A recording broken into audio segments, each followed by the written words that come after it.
The Missouri Valley, 1898, land of rolling hills, fading sunlight, and quiet men who spoke more to the soil than to one another.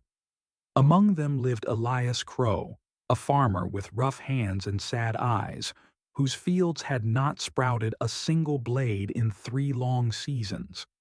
Neighbors whispered that Elias was cursed, that ever since the fever took his wife Martha and their little boy Samuel, he'd lost not just his family, but his faith in the earth itself. Every morning he walked his acres with a shovel, but not to plant seeds. No, Elias dug holes and filled them with something no one dared ask about. Some said stones, some said relics. But old Mrs. Keene, the storekeeper's widow, swore she saw something pale in the moonlight, like bones. When the sheriff's deputy rode past one morning, he found Elias knee-deep in the soil behind his barn. The man wasn't sowing, he was burying. The deputy called out, "Crow, you planting again?" Elias paused, looked up with a face carved in grief, and said softly, "Planting what's left." The deputy laughed it off and rode on, but his words stuck in the wind. That night, 2 boys from the town snuck near Elias's land with lanterns. They found long rows of turned soil, small wooden crosses marking each mound. When the light hit one, they froze. What they saw were finger bones, tiny and brittle, arranged neatly as if they were seeds waiting to grow. They never spoke of it again. Rumors spread like wildfire. Preacher Harlow claimed Elias had lost his mind to grief and was now sowing sin.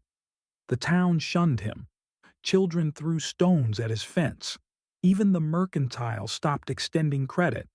Still, Elias worked his land, sunrise to sundown, silent as a prayer. But strange things began to happen. On misty mornings, travelers said they saw shapes in his fields, faint outlines of hands reaching from the earth, or faces shimmering between rows.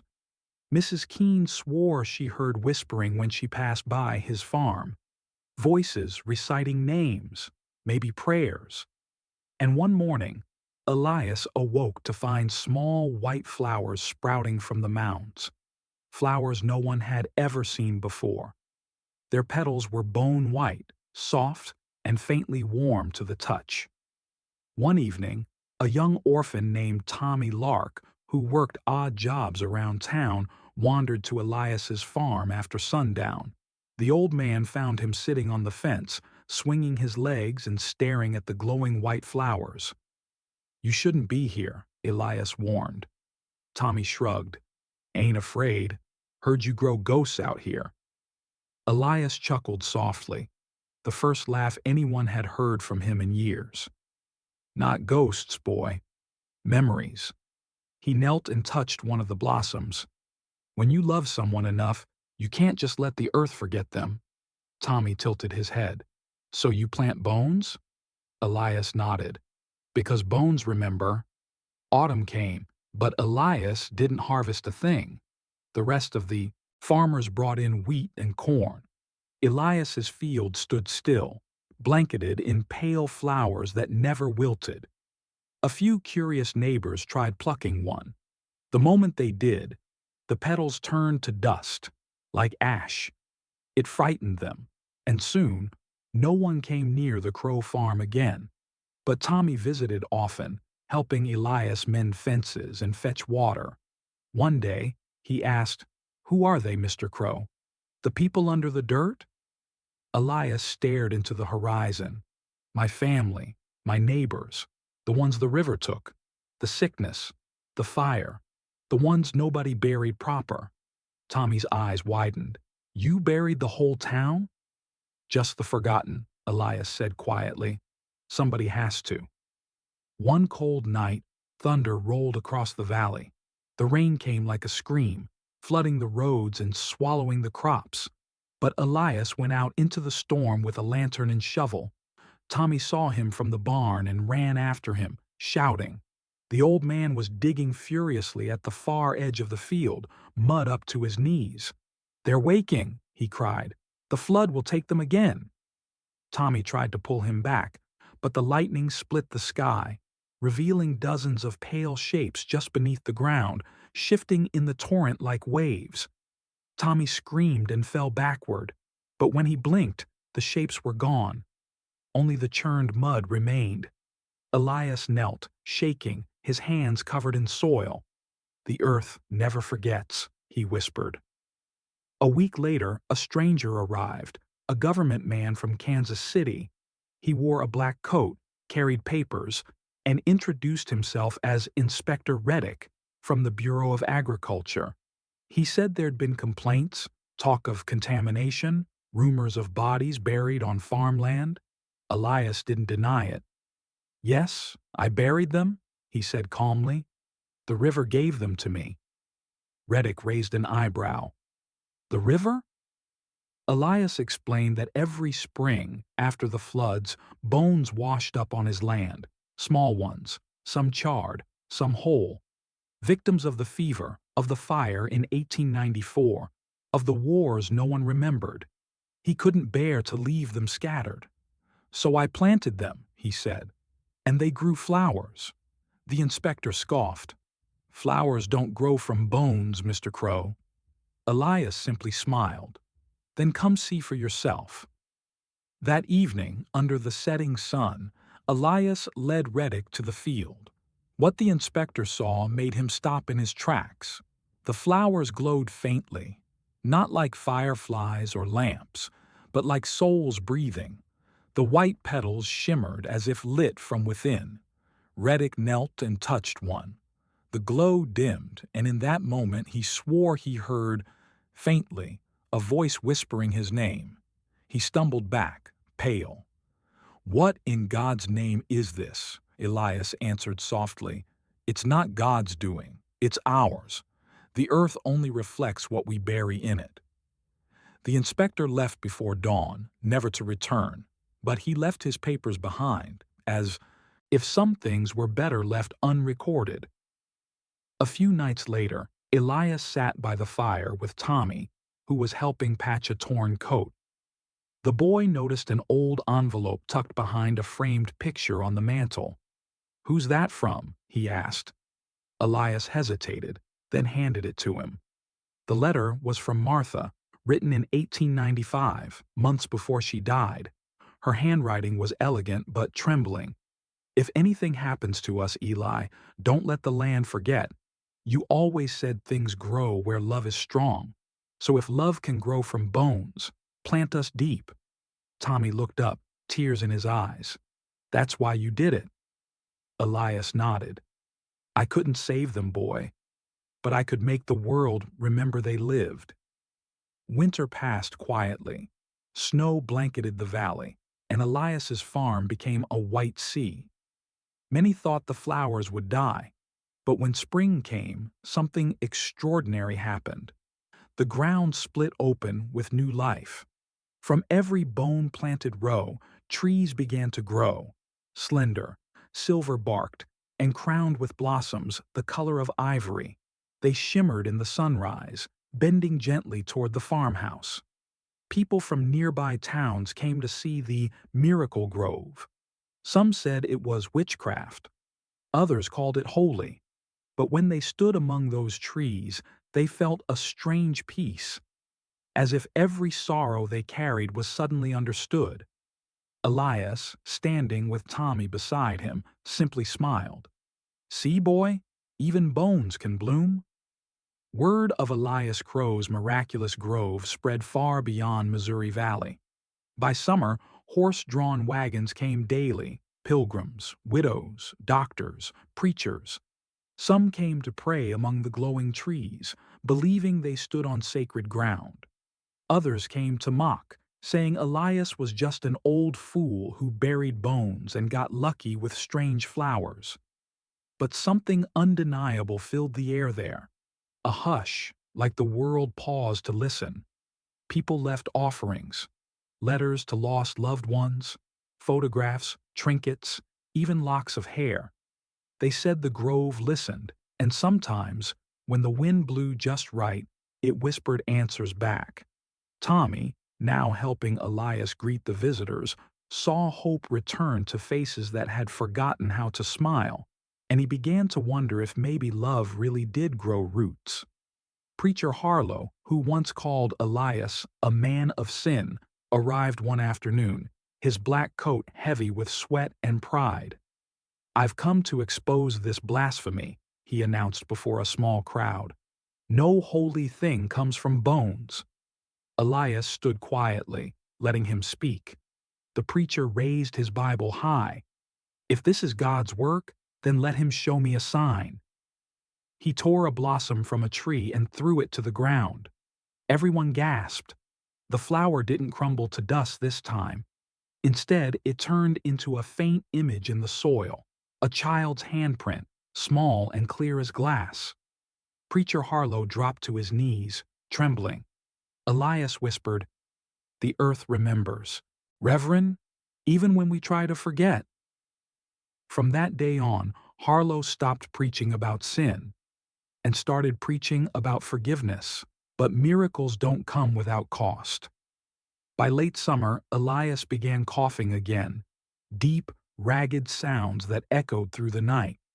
Tommy begged him to see the town doctor, but Elias only smiled. "Son, I'm just returning to the soil I've tended." Tommy refused to leave his side. He read him Martha's old letters by lamplight, brewed tea, and tried to keep the old man warm. Elias often murmured to the trees now, thanking them, naming them like family. "Martha, Samuel, old Daniel Keene, all of you, stay strong." The boy didn't know whether to be comforted or afraid. One night when the wind was still, Tommy heard something from the trees, a faint chorus of whispers saying his name. "Tommy, Tommy." He ran outside, trembling, staring at the glowing grove, and for the first time he thought he saw them. Shapes of people made of light, swaying gently with the branches. Elias called Tommy to his bedside. His eyes were weak but clear, shining with something beyond this world. "Tommy," he said softly, "when I go, promise me something." "Don't say that, Mr. Crowe." "Promise." Tommy nodded tearfully. Elias reached under his pillow and handed him a small burlap sack. Inside were a handful of smooth white fragments, bones, cleaned and polished. "These are from the ones still lost in the riverbank. Bury them near the willow tree. It's soft soil there. The ground will remember." Tommy's lips quivered. "Will it make more flowers?" Elias smiled faintly. "No, boy. It'll make peace." That night, Tommy planted the bones beneath the willow while the moon watched, and the next morning, a single silver flower bloomed where he dug. The following dawn, Elias Crowe took his final breath. He died quietly, seated by the window that overlooked his glowing fields. Tommy found him smiling, eyes open, facing the sunrise. On his lap rested an open journal. Its last line read, "If love can grow from bones, then let my heart be planted too." Tommy buried Elias beneath the oldest tree, the one that bloomed first. When the townsfolk came to mourn, they found that the entire grove shimmered brighter than ever before. As if the trees themselves bowed their branches in farewell. Years passed, the Missouri Valley changed, trains came, bridges rose, and towns grew busier. But on the outskirts, a grown Tom Lark still tended the grove. He built benches, trimmed the roots, and welcomed travelers who came to weep beneath the luminous branches. He never charged a dime. Children called it the Field of Souls, and Tom taught them gently, "It's not souls, little ones. It's memory. It's love that refuses to die." Every spring more flowers appeared, as if new hearts joined the old ones underground, and though no one ever saw Elias again, many swore they could still feel him there, a warm presence in the wind. One autumn, a journalist from St. Louis arrived. She introduced herself as Clara Marin, saying she was writing an article titled The Man Who Planted Bones. Tom welcomed her, though he hated the title. He didn't plant bones, he said firmly. He planted remembrance. Clara was skeptical but intrigued. As they walked through the glowing trees at dusk, her voice grew quiet. "My brother died in the fever," she said. "We never found his body." Tom handed her a small blossom. "Then maybe he's already here." She wept silently. Later, when she returned to St. Louis, her article wasn't about superstition. It was titled, "Where the Earth Remembers the Names We Forget." It spread across the country, and people began visiting from everywhere, not to see a miracle, but to feel one. By 1917, war raged across the ocean. Young men from Missouri left to fight, and some never returned. Tom, now gray-haired, began finding small boxes of ashes and telegrams left beneath the trees, from mothers, wives, brothers. He buried each one beneath the roots, whispering their names just as Elias had. And soon, the grove began to glow brighter again. Not white now, but golden, like dawn spilling from the earth. Those who came said it felt like standing inside a sunrise that never ended. One quiet evening, as Tom was locking up the small wooden gate, a boy ran up with a parcel. "Sir, this came from Kansas City." Inside was an old envelope, brittle and faded. The letter was signed by Inspector Reddick, the same man who'd once investigated Elias. "Mr. Crowe was right. The soil does remember. I tested it. The bones released something. Minerals, but not of decay. Something like memory itself, if science could name such a thing. Whatever grows there is made of love and loss combined. It's not blasphemy. It's mercy." Tom folded the letter carefully and placed it inside Elias's journal. Then he whispered to the trees, "You hear that, old man? Even the world believes you now." The years carried on. Seasons changed, the world modernized, but the grove remained untouched, a glowing island in the heart of history. No one knew exactly when Tom Lark passed away. One spring morning, visitors found his chair empty beneath the willow tree, a trowel resting beside it. In the soil nearby, a new tree had sprouted overnight, tall, golden, radiant. Its blossoms shimmered with both bone white and sunlit gold, as if two generations of hearts had finally joined. A wooden sign hung on the fence, carved by Tom himself. "What you bury in sorrow, the earth returns in love." And below, in smaller letters, "Dedicated to Elias Crowe, the farmer who planted bones instead of seeds. Missouri Valley, 1898. That spring, the grove became a sanctuary for all who mourned, hoped, or remembered. And when the wind blew through its branches, it carried with it a whisper, 1,000 voices saying softly, "Even bones can bloom."